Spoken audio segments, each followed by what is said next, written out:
नमस्कार दोस्तों, स्वागत है आप सबका हमारी एजुकेशन क्लास में जिसका नाम है नालंदा जीएस एकेडमी। और मैं हूं आपके साथ दीपक चौहान।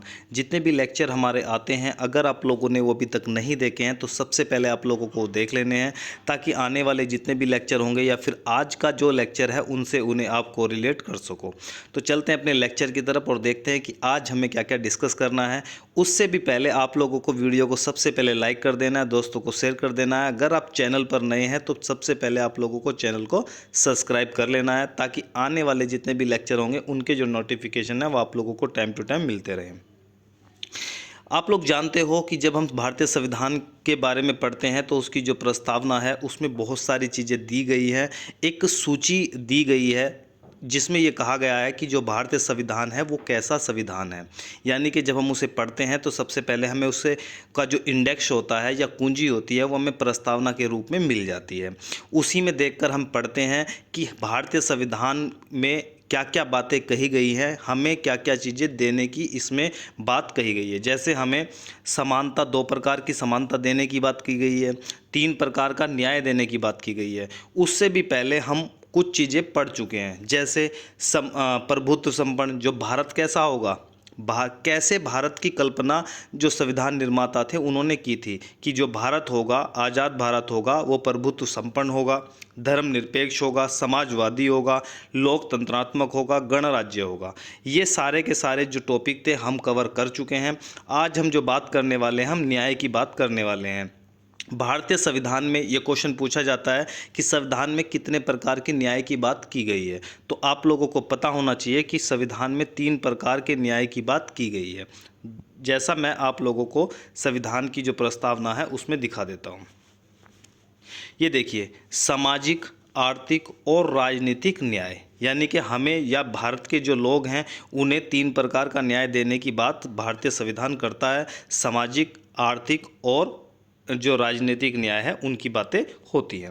अब बात आती है कि ये जो न्याय व्यवस्था है, सामाजिक न्याय, आर्थिक न्याय और राजनीतिक न्याय, ये व्यवस्था आती कहाँ से है। तो सबसे पहले इसकी जो शुरुआत हुई थी वो रूसी क्रांति से मानी जाती है। आप जानते हो कि 1917 में रूसी क्रांति की शुरुआत हुई थी और ये 2 चरणों में ये क्रांति हुई थी। सबसे पहले मार्च की बात करते हैं और दूसरी अक्टूबर, 2 चरणों में ये जो क्रांति थी, ये रेवोल्यूशन था, ये कंप्लीट हुआ था रूस के अंदर। तो वहीं से हमें ये तीनों चीज़ें देखने को मिलती हैं।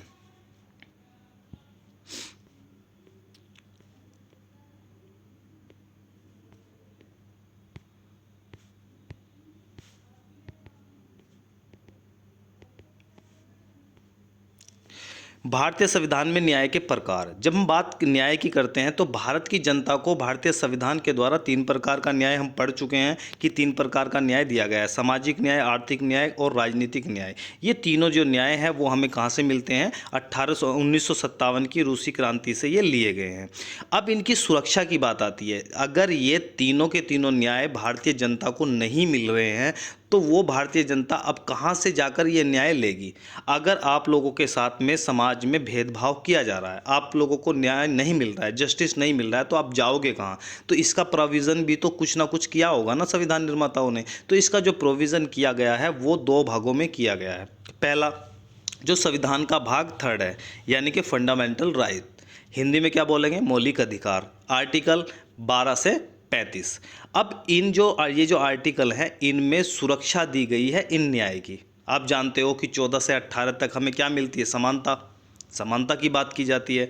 तो जो भी हमें न्याय मिले हैं संविधान के द्वारा, उनकी जो सुरक्षा है वो मौलिक अधिकारों यानी कि आर्टिकल 12 से 35 तक, और भाग 4 राज्य के नीति निर्देशक तत्वों 36 से लेकर 51 तक में उपबंध किया गया है। अगर राज्य किसी भी प्रकार आपको न्याय नहीं देता है या आपके न्यायों का क्या करता है, वो हनन करता है, तो आप कहाँ जा सकते हो, आप जा सकते हो सुप्रीम कोर्ट। कहाँ जा सकते हो, सुप्रीम कोर्ट। ये देखो, ये सुप्रीम कोर्ट। अब जाओगे कैसे, आर्टिकल, मौलिक अधिकार जो होते हैं उनमें एक आर्टिकल होता है, कौन सा, आर्टिकल 32। इस आर्टिकल 32 के तहत आप डायरेक्ट सुप्रीम कोर्ट जा सकते हो और ये बोल सकते हो कि राज्य ने हमारे अधिकारों का हनन किया है, हमें न्याय जो है वो प्रोवाइड नहीं किया गया है या उसमें कोई भी त्रुटि है। तो आप डायरेक्ट आर्टिकल 32 के तहत कहाँ जा सकते हो, सुप्रीम कोर्ट जा सकते हो। अगर मैं बात करूं कि हाई कोर्ट किस आर्टिकल के तहत जा सकते हो, तो 226 आर्टिकल के तहत आप हाई कोर्ट का दरवाजा भी खटखटा सकते हैं, अगर आपके मौलिक अधिकारों का हनन राज्य सरकार या केंद्र सरकार कोई भी करती है।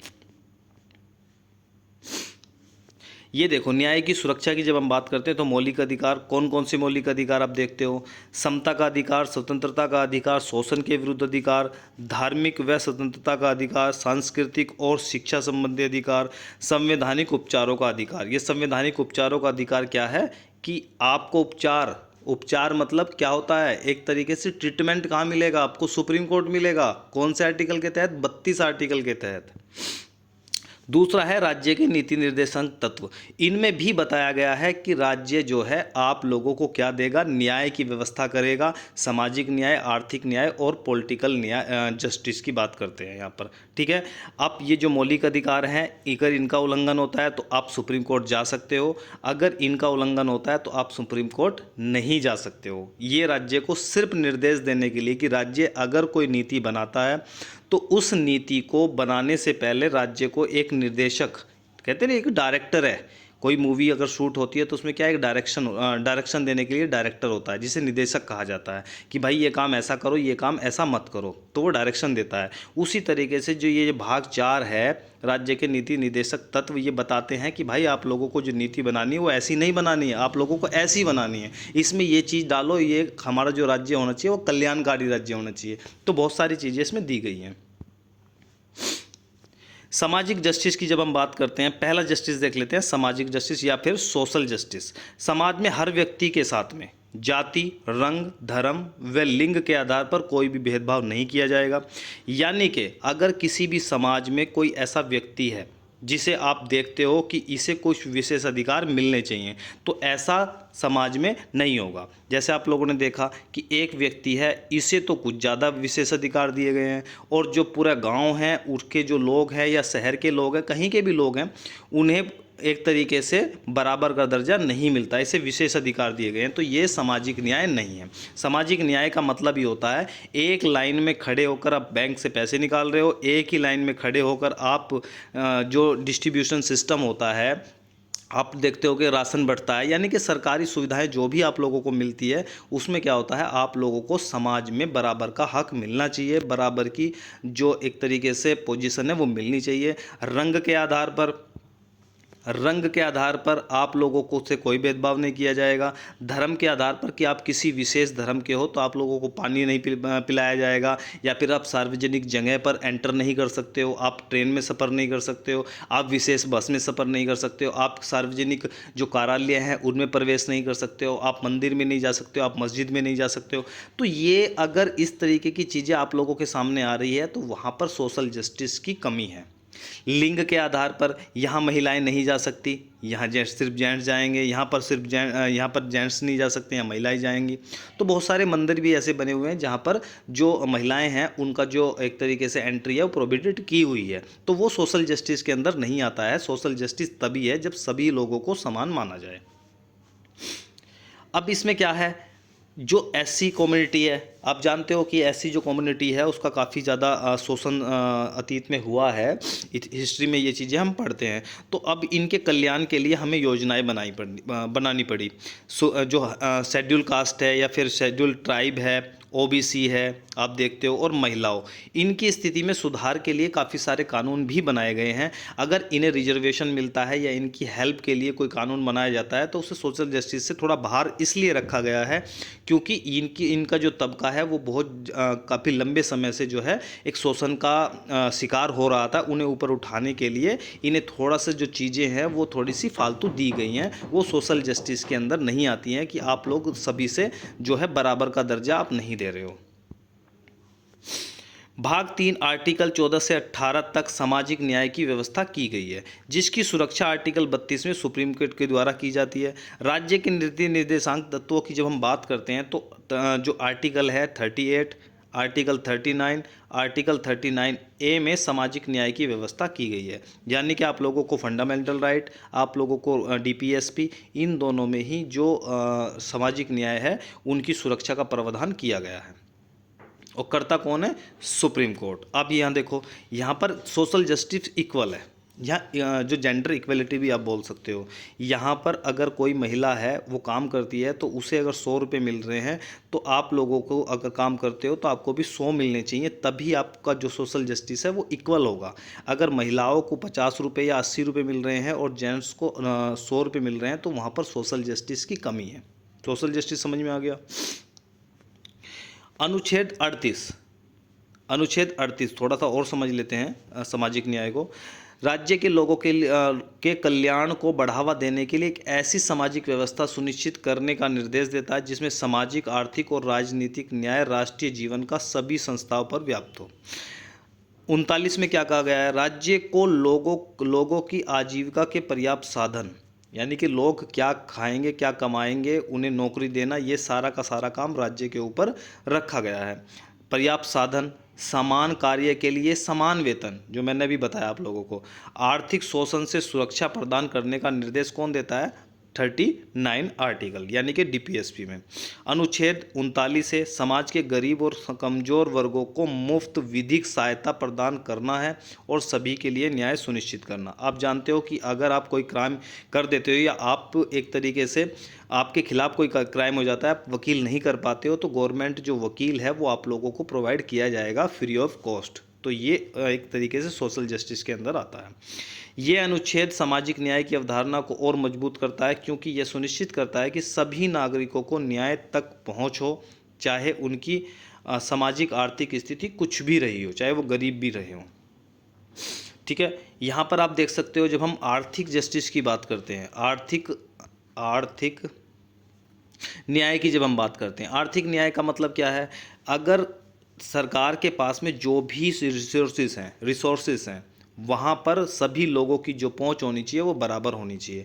ये चीज़ें आप लोगों को समाजवाद में देखने को मिलती है। समाजवाद इसी चीज़ को प्रमोट करता है कि सभी लोगों का राज्य के जितने भी संसाधन हैं सबका बराबर का अधिकार होना चाहिए। लेकिन जो कैपिटलिज्म है, पूंजीवाद है, वो ये बोलता है कि नहीं, जिसमें दम होगा मार्केट को खुला छोड़ दो, जो ज़्यादा पैसा कमा लेगा वो अमीर और जो नहीं कमा पाएगा वो गरीब। ठीक है, तो जब हम आर्थिक न्याय की बात करते हैं या फिर इकोनॉमिक जस्टिस की बात करते हैं तो उसमें क्या होता है? सभी इक्वल होने चाहिए। ठीक है, लेकिन आज आप लोग देख सकते हो कि सभी इक्वल नहीं है, यानी कि 10% लोगों के पास में 10% लोगों के पास में आज 90% पैसा है, अगर मैं भारत की बात करूं, और 90% लोगों के पास में 10% पैसा है। इसका मतलब क्या हुआ कि भारत में जो इकोनॉमिक जस्टिस है उसकी थोड़ी कमी आप लोग देख सकते हो साफ साफ।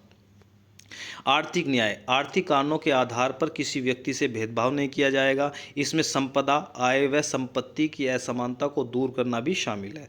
42वां संविधान संशोधन 1976 में किया गया। इन संशोधन में अनुच्छेद 39A जोड़ा गया जिसमें गरीबों को मुफ्त कानूनी सहायता प्रदान करने की बात की गई है और ये भी आर्थिक न्याय के अंतर्गत आता है।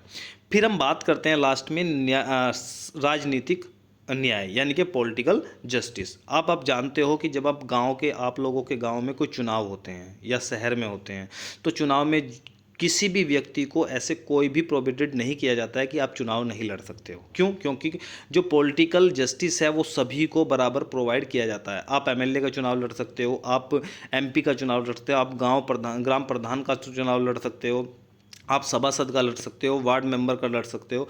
यानी कि पॉलिटिकल चीज़ें जहाँ जहाँ पर भी हैं आप लोगों को बराबर का जो अधिकार है वो दिया गया है। इसे आप बोलते हो राजनीतिक न्याय।